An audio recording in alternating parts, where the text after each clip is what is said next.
Okay, so in this second part of the series of looking at the relationship between the throat and the heart, let's just separate those two areas so we can really start to get some clarity about the emotional energy and about the functionality of those two. So the throat relates to communication. The front of the throat relates to how we communicate with our world and people.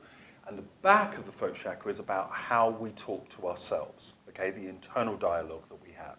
An example might be, I want to ask someone something, but there's lots of noise in my head about what they might say, about how they might respond. And so I might find myself practicing a conversation in my head for a long period of time before I feel ready to say it out loud, okay?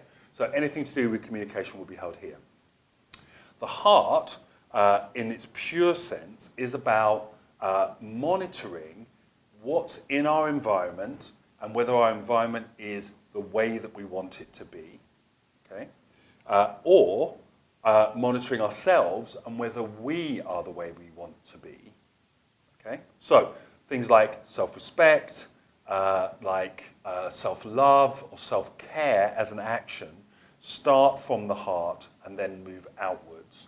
But equally, our experience of whether our environment accepts us, welcomes us, or rejects us, or is indifferent to us, all can have an impact on the heart.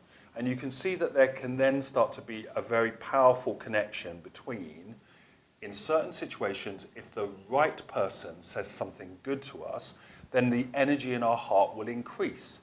Like if a child hears an adult or a parent say, well done, then they literally feel proud and it changes the posture, it changes the energy around the heart. If we're told that we've done a bad job or we've upset or disappointed us, we can literally find ourselves closing down the heart and closing down communication, being less self-expressed, okay? So one of the things about this area is to look for, are there patterns of reaction, certain people that we don't want to hear negative comments from, or we always go to for positive boosting of who we are for ourselves, and just being aware that we are then connecting these two areas in a way that sometimes they'll start to affect each other without us having to do anything about it.